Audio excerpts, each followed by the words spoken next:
ये लड़की एक बड़े अफसर की बेटी है। एक तरफ तो ये अपने ही देश के लोगों का खून चूसती है और दूसरी तरफ अपने ही देश से नफरत करती है। जब ये कोई जुर्म करती है तो इसे जरा भी डर नहीं लगता, क्योंकि इसकी अफसर माँ के एक इशारे पर इसे जेल में बस हाजिरी लगानी होती है और 2 साल की सजा तुरंत विदेश की छुट्टियों में बदल जाती है। हमारा हीरो, जो कि बहुत ताकतवर और निडर है, उसे ये सब बर्दाश्त नहीं होता और वो उसे सीधे एक फार्म में फेंक देता है। वो ऐसा नाटक करता है जैसे वो समय में पीछे चली गई हो, ताकि सौतेली माँ उसे खूब प्रताड़ित करे। तो चलिए इस वीडियो में हम रशियन कॉमेडी फिल्म की कहानी आगे बढ़ाते हैं। जब डेविड को नकली टाइम ट्रैवल से सुधारा गया तो उसने खुद ही इस एस्टेट को चलाने का फैसला किया। यहाँ वो अमीर बिगड़े बच्चों को सुधारता था, लेकिन जब उसका काम मंदा पड़ने लगा तो उसने एक इको बार और टूरिज्म का काम शुरू कर दिया। यहाँ आकर टूरिस्ट पुरानी सदी के फार्म की जिंदगी जी सकते थे, जहाँ ना तो नल का पानी था और ना ही अच्छा खाना, यहाँ तक कि मोबाइल भी इस्तेमाल नहीं कर सकते थे। पहली 2 बातें तो फिर भी बर्दाश्त हो जाती है, लेकिन मोबाइल के बिना रहना सच में बहुत मुश्किल है। वैसे मोबाइल की बात आई है तो मैंने देखा कि नए मॉडल आने के बाद सेकंड हैंड फोन खरीदना ज्यादा सही रहता है। उनका एप्पल फोन बस मेरा ये एप्पल फोन भी बहुत ही बढ़िया डील में मिला है। इसे सस्ते में खरीदा जा सकता है और ये बहुत वैल्यू फॉर मनी लगता है। इसके अलावा सेकंड हैंड मार्केट के भरोसेमंद प्लेटफॉर्म पर सभी फोन कड़ी चेकिंग के बाद आते हैं। उनके टैबलेट भी बहुत बढ़िया डील में मिलते हैं। अगर आपको एक अच्छा सेकंड हैंड फोन चाहिए तो मैं यही रेकमेंड करूंगा। लेकिन सच कहूँ तो जो लोग जानबूझकर तकलीफ सहना चाहते हैं, ऐसे लोग बहुत कम हैं। इसलिए उसका बिजनेस ठप पड़ गया। पीटर ने इस गांव को बंद करने का सोचा और एक महल खरीदने का मन बनाया, ताकि वो एक हिस्ट्री थीम वाला होटल बना सके, जहाँ टूरिस्ट शाही जिंदगी का मजा ले सके। इसी बीच हमारी अमीर अफसर की बेटी, जो निठल्ली थी और सड़क पर गुंडागर्दी करती थी, अपने बर्थडे पर भी पूरे शहर में तमाशा खड़ा कर देती है। वो पुलिस वालों पर पटाखे छोड़ रही थी। पुलिस बस खाना पूर्ति के लिए उसे थोड़ी देर अरेस्ट करके चेतावनी देना चाहती थी, लेकिन सारा ने मजे लेने के लिए पुलिस की स्पीड बोट चुरा ली और उसे पागलों की तरह चलाने लगी। और फिर उसका बैलेंस बिगड़ा और बोट सीधे एक कैफे में जा घुसी, जिससे लोग बाल बाल बचे। शांति भंग करने, पुलिस की नाव चुराने, खतरनाक तरीके से ड्राइविंग करने, लोगों की जान खतरे में डालने और पुलिस पर हमला करने जैसे कई गंभीर मामलों में उसे फंसाया गया। लोगों ने उसका जमकर विरोध किया और मीडिया ने भी इस खबर को खूब उछाला। उसकी मां नताशा, जो एक बड़े पद पर सरकारी अफसर थी, उसने साफ कह दिया कि वो एक उदाहरण पेश करेगी और पावर का मतलब कोई खास अधिकार नहीं होता, बल्कि एक जिम्मेदारी होती है। इसलिए वो अपनी बेटी को बिल्कुल नहीं बचाएगी और कोर्ट को सही फैसला करने देगी। आखिर में सारा को 2 साल की जेल हुई और नताशा ने किसी तरह जनता को शांत किया। तो अब उसकी बेटी जेल की हवा खाएगी। लेकिन हकीकत में सारा कभी जेल गई नहीं, बल्कि अपनी माँ की सेटिंग से वो छुट्टियां मनाने विदेश चली गई और पूरी दुनिया घूमने लगी। दुबई में मजे करने के बाद वो एक प्राइवेट जेट से घर लौटने वाली थी। जब एयर होस्टेस ने उसकी फिक्र की तो उसने शुक्रिया कहने के बजाय उसे ही खरी खोटी सुना दी और फिर बाकी अमीर दोस्तों से कहने लगी कि अपने इस बेकार देश वापस जाने से अच्छा है कि हम सीधे पेरिस चले और पार्टी करें। इत्तेफाक से डेविड भी उसी फ्लाइट में था और उसने ये सब रिकॉर्ड कर लिया। पिछली बार डेविड उसकी वजह से लगभग मरने ही वाला था। उसे लगा था कि सजा के बाद वो जेल में होगी, लेकिन उसकी माँ ने अपनी पावर का गलत इस्तेमाल करके जनता को बेवकूफ बनाया। इसलिए उसने अपना टाइम ट्रैवल वाला प्लान फिर से शुरू करने का फैसला किया। उसने अपने पुराने साथी को ढूंढा और तैयारी शुरू कर दी। पैसे जुटाने के लिए डेविड वही वीडियो लेकर नताशा के पास गया और उसे अपना पूरा प्लान बताया। उसने कहा कि वो खुद भी इस तरीके से सुधर चुका है और ये तरीका बहुत काम करता है। लेकिन नताशा को कोई दिलचस्पी नहीं थी। उसे लगा कि उसकी बेटी बिल्कुल ठीक है और उसे सुधरने की कोई जरूरत नहीं है। ऐसा जवाब सुनकर डेविड हैरान रह गया। लगता है पावर वाले और पैसे वाले लोगों की सोच वाकई बहुत अलग होती है। जिनके पास पावर है वो ज्यादा निडर होते हैं। ये देखकर डेविड ने उसी वीडियो से उसे ब्लैकमेल किया और फाइनली उसे अपने काम के लिए पैसे मिल गए। ये सोचकर कि वीडियो लीक होने से बदनामी होगी, नताशा ने सारा को जेल में हाजिरी लगाने भेजा। एक प्रोफेशनल टीम से वीडियो शूट करवाया और फिर उसे सारे बड़े सोशल मीडिया प्लेटफॉर्म्स पर डाल दिया, ताकि लोगों का गुस्सा शांत हो सके। काम खत्म होते ही उसने अपनी बेटी को जेल से बाहर निकाल लिया और उसे आजाद कर दिया। लेकिन सारा अपनी माँ की इस मदद के लिए जरा भी एहसानमंद नहीं थी। आखिर उसकी माँ ने बचपन से ही कभी उस पर ध्यान नहीं दिया था। रास्ते में चलते चलते अचानक उनकी गाड़ी का टायर पंचर हो गया। तभी एक अनजान आदमी मदद के लिए आगे आया और मौका पाकर उसने सारा को बेहोश कर दिया। जब सारा की आँख खुली तो उसने खुद को पुरानी सदी के एक गंदे से फार्म में पाया। वहाँ एक सुपरवाइजर उसे उठकर काम करने के लिए चिल्ला रहा था। उसे लगा कि कल रात ज्यादा पीने की वजह से उसे ये सपना आ रहा है। बिना कुछ सोचे वो फिर से सो गए। डेविड ने सोचा कि इस बार भी वो वही तरीका अपनाएगा जिससे वो खुद सुधरा था। बस फर्क इतना था कि लड़का और लड़की की जगह बदल गई थी। जॉन और मिया भाई बहन की एक्टिंग करते रहे और उन्होंने सारा को खूब परेशान किया। टॉम ने हीरो का किरदार निभाया, जिसे सारा से प्यार होने का नाटक करना था और फिर उसके साथ भाग जाने का सीन था। जब बाकी लोगों ने ये सब सुना तो उन्हें थोड़ी हैरानी हुई कि कोई स्क्रिप्ट या राइटर क्यों नहीं है। असल में डेविड ने इस बार ये सब अकेले ही प्लान किया था। उसे नताशा का सपोर्ट नहीं मिला था और उसने अपने पिता या रे को भी नहीं बताया था। वो खुद ही डायरेक्टर और साइकोलॉजिस्ट बनना चाहता था, ताकि वो सब कुछ कंट्रोल कर सके, सारा को सुधार सके और अपने पिता को अपनी काबिलियत दिखा सके। ये सुनकर सब लोग सन्न रह गए, क्योंकि ये सीधे सीधे एक किडनैपिंग थी। डेविड को लगा कि उस बिगड़ी लड़की ने इतने बुरे काम किए हैं, फिर भी उसे कोई सजा नहीं मिली। ये बिल्कुल गलत था, इसलिए उसने खुद ही उसे सजा देने की ठान ली। कोई भी इस जुर्म में साथ नहीं देना चाहता था, इसलिए सबने मना कर दिया। दूसरी तरफ सारा जागकर इधर उधर घूमने लगी। उसे सब कुछ बहुत अजीब लग रहा था और उसे कुछ समझ नहीं आ रहा था। बिना किसी स्क्रिप्ट या डायलॉग के सब लोग उससे छिपने और बचने की कोशिश कर रहे थे। सारा बस कंट्रोल रूम तक पहुंचने ही वाली थी कि तभी सुपरवाइजर ने उसे रोका और उसे एक कमरे में बंद कर दिया। जॉन और बाकी लोग छोटे मोटे एक्टर थे जो इधर उधर काम करके थोड़े बहुत पैसे कमाते थे। जब डेविड ने उनसे रुकने की बहुत मिन्नतें की और कहा कि कुछ अच्छा काम करते हैं तो सब रुकने के लिए मान गए। इस तरह से उसे सुधारने का प्लान फिर से शुरू हो गया। जब गुलाम भागने की कोशिश करते हैं तो पुराने नियम के हिसाब से उन्हें मौत की सजा मिलती है। जब उसे सजा मिली थी तो उसे फांसी पर लटकाया गया था, लेकिन इस बार उसने कुछ नया सोचा और उसे जिंदा जलाने का प्लान बनाया। सारा ये सुनकर बुरी तरह डर गई और जोर जोर से रोने लगी। वहीं सुपरवाइजर को कुछ गड़बड़ लगी। उसने सोचा कि अगर ये सच में जल गई तो क्या होगा, इसलिए वो आग लगाने की हिम्मत नहीं कर पा रहा था। ये देखकर डेविड खुद आगे आया, क्योंकि उसे लगा कि सारा को सुधारने के लिए उसे असली खौफ महसूस कराना जरूरी था। इसलिए उसने मशाल उठाई और आग लगाने के लिए आगे बढ़ा, लेकिन तभी टॉम ने उसे गोली मारकर बेहोश कर दिया। बाल बाल बचे। सुपरवाइजर की मदद से आन्या आखिरकार मौत के मुंह से बाहर आ गए। जब पापा को बेटे की इस बेवकूफी का पता चला तो वो गुस्से से आग बुला हो गए। लगता है डेविड की बिगड़ैल आदतें बिल्कुल नहीं बदली है। उसे सुधारने की सारी मेहनत बेकार गई। लेकिन मार्क को ऐसा नहीं लगता। पहले डेविड जो बदतमीजी करता था वो अपने लिए करता था, पर इस बार ये समाज के अन्याय के खिलाफ उसका गुस्सा है। बस उसका तरीका अभी भी एक अमीरजादे वाला ही है, जो बिना सोचे समझे बसकर गुजरता है। इसलिए उसने इस प्रोजेक्ट को अपने हाथ में लेने का फैसला किया, ताकि इन रईसजादों को सबक सिखाने के साथ साथ डेविड जैसे अमीर लड़के को सुधारा जा सके। मार्क स्क्रिप्ट राइटर को लेकर वापस आ गया है कमान संभालने के लिए, जिससे सबको हौसला मिला। मार्क ने औरतों के बारे में अपनी समझ से आन्या के लिए सिंड्रेला जैसी एक कहानी बनाने का फैसला किया। ये क्या है? पागलपन है, नफरत नहीं। ये एक बहुत ही कमाल की कहानी है। सोफी एक दुष्ट सौतेली बहन का किरदार निभा रही है। अपने झूठ को छुपाने के लिए वो कहती है कि आन्या ने उसकी चीजें चुराई थी, इसलिए उसने उसे डराने और सबक सिखाने के लिए उसे जलाने का नाटक किया। पहले डैन और सोफी के भाई बहन बनने का नाटक कुछ खास नहीं चला था, इसलिए इस बार उसे एक्टिंग नहीं करने दी जा रही है। दुष्ट सौतेली माँ के रोल के लिए किसी पत्थर दिल, बुरे बर्ताव वाले और कड़वा बोलने वाले इंसान की जरूरत थी। मार्क को लगता है कि नैन्सी इसके लिए एकदम सही है। पापा भी इस बात से पूरी तरह सहमत थे, क्योंकि शादी के बाद से ही उन दोनों में हमेशा अनबन रहती थी। जैसा सोचा था वैसा ही हुआ। सोफी के साथ उसका तालमेल एकदम परफेक्ट था। सोफी का काम था झूठे इल्जाम लगाना और नैन्सी का काम था हाथ छोड़ना। पहले वाली मेड लिली फिर से मेड का रोल कर रही है, ताकि आन्या को यकीन हो जाए कि वो सच में अतीत में आ गई है। उसे आन्या की अच्छी दोस्त भी बनना है, जैसे उसकी सजा खुद भुगत कर उसका भरोसा जीतना। सुना है कि लिली की पिटाई हुई है। आन्या ने बिना कुछ सोचे नैन्सी को ढूंढा और उसे चेतावनी दी कि वो उसे दोबारा न मारे, लेकिन अगले ही दिन उसने देखा कि लिली के चेहरे पर एक और चोट का निशान है। अब सिंड्रेला को एक राजकुमार की जरूरत है। डैन और पॉल दोनों ही ये रोल करना चाहते थे, लेकिन चुना गया डेविड को। पर डेविड को आन्या बिल्कुल पसंद नहीं है, और वैसे भी उसका अभी अभी लिसा से ब्रेकअप हुआ है, तो वो काफी दुखी है। इस हिस्से में लिसा वाली एक्ट्रेस नहीं है, तो फिल्म में ब्रेकअप की कहानी डालकर काम चला लिया गया। मार्क ने बताया कि लिसा ने भी पहले कुछ ऐसा ही कहा था। उनका मकसद एक बदसूरत बत्तख को एक सुंदर हंस में बदलना है, ताकि ये रईसजादे और लोगों को परेशान न कर सके। ये सुनकर डेविड बेमन से तैयार हो गया। डैन का राजकुमार बनने का सपना टूट गया, तो उसे राजकुमार का नौकर बनना पड़ा। स्क्रिप्ट के हिसाब से आज डेविड हवेली में मेहमान बनकर आता है और सोफी उसे बहुत पसंद करती है। उन दोनों को मिलाने के लिए एक शानदार डिनर रखा जाता है। नैन्सी जो एक दुष्ट सौतेली माँ है, मीठी बातें करके जानबूझकर आन्या की कटोरी में मक्खी डाल देती है। फिर मुस्कुराते हुए कहती है कि वो अपनी बेटी से बहुत प्यार करती है और खुद अपने हाथों से उसे सूप पिलाने की जिद करती है। स्वादिष्ट है ना? खाओ खाओ खाओ खाओ। थू थू। शुक्रिया। स्क्रिप्ट एकदम सही काम कर रही थी। मार्क का मकसद था आन्या को गुस्सा दिलाना और फिर बहाना बनाकर उसे बाहर ले जाकर अच्छी तरह सबक सिखाना। तभी डेविड सही समय पर आकर उसे बचाता है और नैन्सी और सुपरवाइजर को वहाँ से भेज देता है। इससे आन्या पर अच्छा असर पड़ता है और वो उस पर भरोसा करने लगती है और सुरक्षित महसूस करती है। आन्या एक रईसजादी होने के नाते बचपन से ही ऐसे बुरे बर्ताव की आदी नहीं है। गुस्से में आकर वो नदी में कूदकर जान देने की कोशिश करती है, पर शूटिंग क्रू के पास कोई गोताखोर नहीं था, इसलिए डेविड को ही पानी में उतरकर उसे बचाना पड़ा। डेविड ने हार मानकर पहले ही अपने जूते उतार दिए।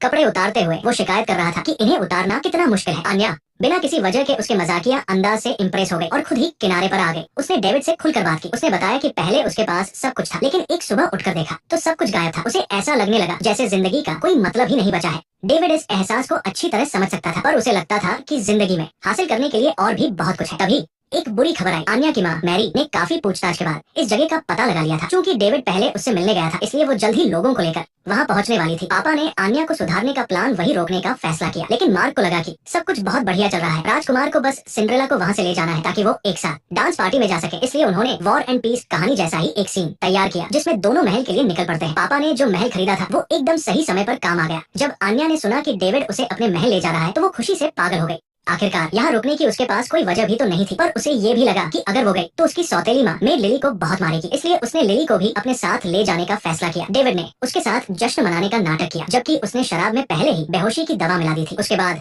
घोड़ा गाड़ी को ट्रक में लादकर वो लोग वहाँ से निकल गए। जब तक मैरी अपने आदमियों के साथ फार्म हाउस पहुंची, तब तक सब लोग जा चुके थे। वहाँ सिर्फ पापा अकेले बचे थे। आन्या की जब दोबारा आँख खुली तो उसने खुद को एक बहुत ही शानदार कमरे में पाया। उसने सोचा कि उस सदी की शराब सच में बहुत स्ट्रॉन्ग थी। अब उसे डांस पार्टी के लिए तैयार होना था। जब उसने वो पुराने जमाने की ड्रेसेस देखी तो उसे बिल्कुल पसंद नहीं आई। उसने फैसला किया कि वो खुद इन कपड़ों को काट कर अपने लिए एक बढ़िया ड्रेस बनाएगी। लेकिन तभी अचानक मैरी वहाँ आ गई। दरअसल पापा को लगा कि अब उससे कुछ भी छिपाने का कोई फायदा नहीं है, और वैसे भी उनके खुद के तजुर्बे के हिसाब से उनके बेटे को सुधारने में ये तरीका बहुत काम आया था। इसलिए उन्होंने सब कुछ सच सच बता दिया। पर उन्होंने कभी नहीं सोचा था कि मैरी को लगेगा कि वो लोग फिरौती के लिए किडनैपिंग कर रहे हैं। शुक्रगुजार होना तो दूर, वो उन पर केस करने की सोचने लगी। अब तुम कहाँ जा रहे हो? उसे इस जगह से दूर लेकर जाओ। तुम पहले अपने जज को कॉल करो और कुछ गर्म कपड़े भी रख लेना, तुम्हें जल्द ही उनकी जरूरत पड़ने वाली है। गनीमत है कि पॉल ने सही समय पर आकर उसे बेहोश कर दिया। मैरी बात मानने को तैयार नहीं थी, इसलिए अब जो शुरू किया था उसे पूरा तो करना ही था। उन्होंने उसे वाइन सेलर में बंद कर दिया और उसे बता दिया कि ये एक बहुत ही सीरियस साइंटिफिक रिसर्च है, इसलिए बेहतर होगा कि वो इसमें उनका साथ दे। फिर उन्होंने उसके लिए एक टीवी का इंतजाम कर दिया ताकि वो अपनी बेटी को देख सके। दूसरी तरफ अन्य भी डांस पार्टी की तैयारी करने लगी। ये जानकर कि उसे पेरिस बहुत पसंद है, डेविड ने खास तौर पर उसके लिए एक फ्रेंच डांस टीचर का इंतजाम किया। यहाँ उन्होंने फ्रांस के बदलते माहौल का थोड़ा मजाक भी उड़ाया। एलिस में किसी अमीर बिगड़ैल बच्चे जैसी कई बुरी आदतें थी, जैसे नैतिकता की कमी, दूसरों के साथ बुरा बर्ताव करना वगैरह। उसे दूसरा नजरिया दिखाने के लिए केविन ने उसे आईना दिखाने का फैसला किया और ठीक उसी तरह दूसरों के साथ बर्ताव किया। नौकरों ने ठीक से काम नहीं किया तो सीधा लात मार दी। वायलिन बजाने वाले से नाराज हुआ तो तुरंत उसका वो तोड़ दिया। मैं तुमसे विनती करता हूँ, खुश रहो। ये लो खुशी, ये होती है खुशी, इसे कहते हैं खुश रहना, खुशी का डांस। टीचर ने मामला शांत करने के लिए तुरंत उसे चुप कराया। ये सब देखकर एलिस हैरान रह गई, जैसे उसने अपना ही अक्स देख लिया हो। फिर वो चुपचाप केविन के साथ डांस करने लगी। 1 2 3। पहले वो केविन की थोड़ी बहुत ही शुक्रगुजार थी, लेकिन उसका ये रूप देखकर वो तुरंत उसके चार्म पर फिदा हो गई। बदतमीजी को अट्रैक्टिव समझना इन अमीरजादों की सोच सच में अजीब होती है। जब केविन को लगा कि वो उसे पसंद करने लगी है तो वो तुरंत उससे बात करने गया। उसने कहा कि उसका अभी का बर्ताव बहुत बुरा था, वो खुद को बदलने की कोशिश कर रहा है, बस कभी कभी आपा खो देता है। इस बातचीत का मकसद एलिस को ये एहसास दिलाना था कि उसका पुराना बर्ताव गलत था और इंसान को इतना बदतमीज नहीं होना चाहिए। इस पार्टी में केविन ने खास तौर पर अपने पिता को बुलाया था, इसलिए वो चाहता था कि एलिस अच्छे से तौर तरीके, बातचीत का सलीका और डांस सीख ले ताकि उसके पिता उसे नापसंद न करे। ये सुनकर एलिस को तुरंत मोटिवेशन मिल गया और वो दिन रात प्रैक्टिस करने लगी, क्योंकि अगर वो फेल हुई तो उसे वापस उसी फार्म में भेज दिया जाएगा। पार्टी शुरू हुई। पिता का रोल खुद केविन के पिता पीटर निभा रहे थे। स्क्रिप्ट के हिसाब से वो एक बड़े जज थे। आज उनके पास एक मुश्किल केस आया था। एक अमीर बाप की बेटी ने अपने दोस्तों के साथ शराब पीकर सेना की एक तोप चुरा ली और एक फार्म हाउस को उड़ा दिया। गनीमत रही कि किसी की जान नहीं गई, लेकिन कानून के हिसाब से उसे साइबेरिया भेज देना चाहिए। पर उसकी माँ की बहुत पहुंच थी और उन्होंने खुद आकर माफी मांगी। लड़की ने भी सुधरने का वादा किया था, इसलिए जज को समझ नहीं आ रहा था कि क्या फैसला सुनाए। फिर उन्होंने मुड़कर एलिस से उसकी राय पूछी। एलिस ने बिना झिझक के कहा कि उसे माफ कर देना चाहिए। पीटर ये सुनकर काफी निराश हुए। एलिस ने बाजी पलटने के लिए पीटर को डांस के लिए पूछा। उसने कहा कि अगर उनके बेटे ने भी यही किया होता तो वो क्या करते, माफ करते या सजा देते? इस एक बात ने पीटर की बोलती बंद कर दी। हर इंसान स्वार्थी होता है। जब किसी के पास अपनी पावर का इस्तेमाल करने का मौका हो तो कम ही लोग खुद को रोक पाते हैं। इससे पता चलता है कि एलिस की अमीरजादों वाली सोच अभी तक नहीं बदली थी। अब बस स्क्रिप्ट के क्लाइमेक्स की बारी थी, जिसमें रूस और फ्रांस की जंग का जिक्र था। ये देखना था कि जब केविन खतरे में होगा तो एलिस क्या चुनेगी। केविन और एलिस डांस करते करते एक दूसरे के काफी करीब आ गए थे। तभी आर्थर दौड़ता हुआ आया और बोला कि फ्रांसीसियों ने हमला कर दिया है। एलिस ये सुनकर पूरी तरह से चौंक गई और पूछने लगी कि अभी कौन सा साल चल रहा है। असल में ये रूस और फ्रांस के युद्ध का समय था और नेपोलियन अपनी फौज के साथ उन पर हमला कर रहा था। रे ने एलिस और उसकी माँ के रिश्ते और उसकी परवरिश को और गहराई से समझने के लिए एक जमींदार और उसकी सौतेली माँ को कहानी में जोड़ने का फैसला किया। नैन्सी ने झूठा दुख दिखाते हुए एलिस के सामने रोते हुए कहा कि फ्रांसीसियों ने उनकी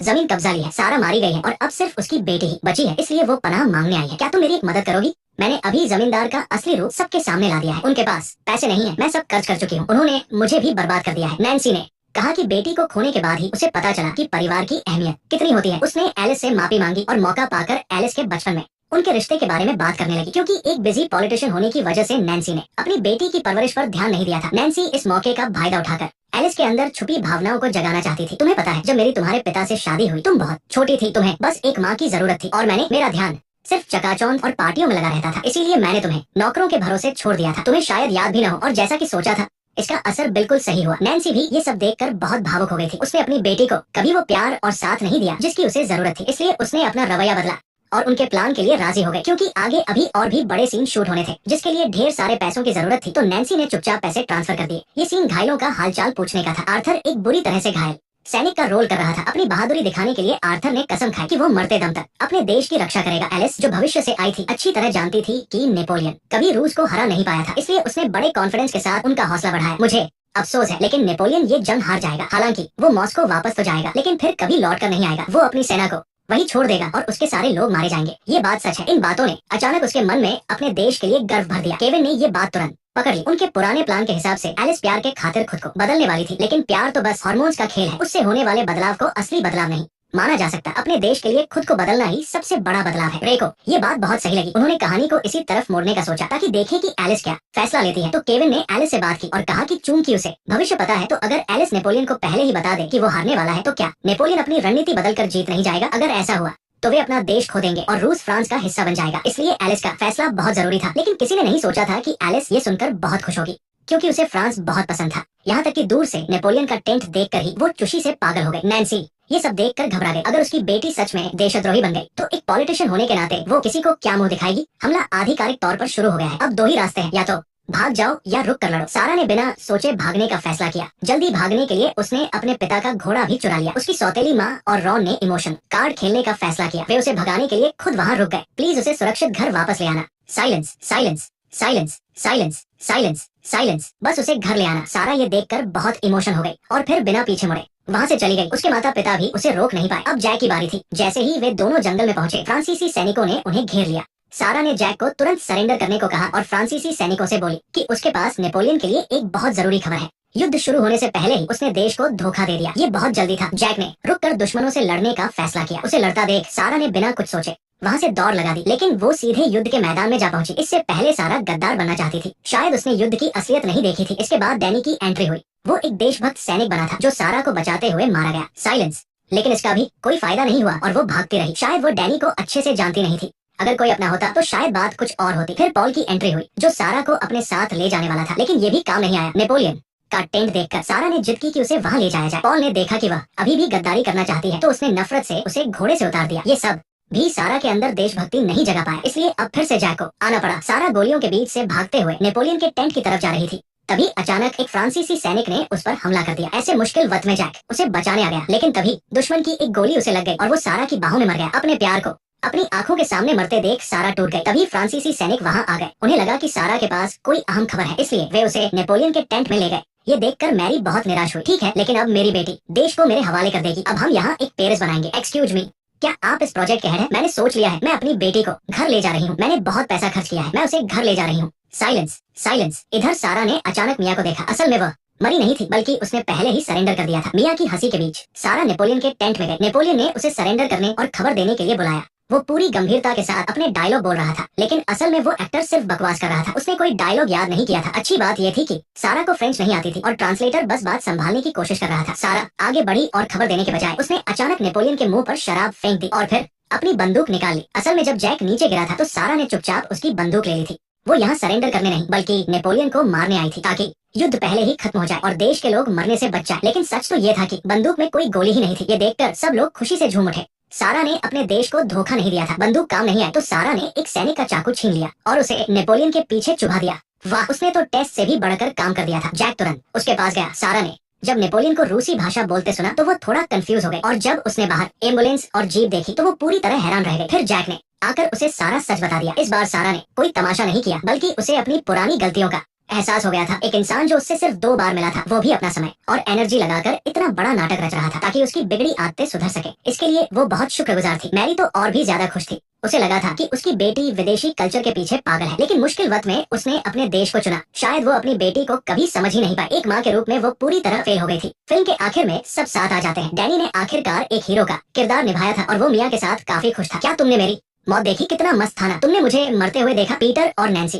के बीच हमेशा झगड़ा होता रहता था। वे दोनों लड़ते झगड़ते रहते थे और गलती से नैन्सी ने पीटर की आंख में चोट लगा दी थी। सच में रूसी लोगों की सोच बहुत अलग होती है। इन सब चीजों के बाद वे दोनों फिर से एक हो गए। रे ने मैरी की बेटी को सुधारने में मदद की थी, इसलिए खुशी के मारे मैरी खुद उसे डेट पर ले गए। इस शानदार बदलाव को अपनी आंखों से देखने के बाद मैरी ने सुझाव दिया कि वे इसे और बड़े लेवल पर करें, जैसे कि पूरे देश को ही एक स्टेज बना दे। तुम्हें ये पसंद आएगा। मुझे लगता है कि ये एक अच्छी दोस्ती की शुरुआत है। फिल्म सिर्फ इस साल की शुरुआत में रिलीज हुई थी। ये पहली ब्लॉकबस्टर फिल्म का सीक्वल थी जिसने बॉक्स ऑफिस पर लाखों डॉलर कमाए थे। एक रूसी फिल्म के लिए ये बहुत बड़ी कमाई है। कमर्शियल तौर पर ये बहुत सफल रही, लेकिन इसकी रेटिंग पहली फिल्म जैसी नहीं थी। पहली फिल्म की कहानी काफी मजेदार थी, स्टोरी फास्ट थी और कॉमेडी भी बहुत अच्छी थी। इसके अलावा फिल्म में हीरोइन को बदलना एक बहुत बड़ा रिस्क होता है। दूसरी फिल्म की नई हीरोइन लोगों को बिल्कुल पसंद नहीं आई। एक अमीर और बिगड़ी हुई लड़की का किरदार काफी इरिटेटिंग था, इसलिए रेटिंग कम होना तो पक्का ही था। फिर भी अगर आप पूरी फिल्म देखें तो ये ठीक ठाक है। इसके सीन्स पहली फिल्म से काफी बड़े और बेहतर है। सुना है कि इसका तीसरा पार्ट भी आएगा। इस फिल्म के एंडिंग को देखकर लगता है कि आगे कुछ बड़ा सरप्राइज देखने को मिलेगा। तो आज की वीडियो में बस इतना ही। अगर आपको ये विदेशी कॉमेडी सीरीज पसंद आई तो प्लीज लाइक, सब्सक्राइब और शेयर जरूर करें। मैं आगे भी ऐसे ही वीडियो लाता रहूंगा। आपके सपोर्ट के लिए धन्यवाद। मिलते हैं अगले वीडियो में।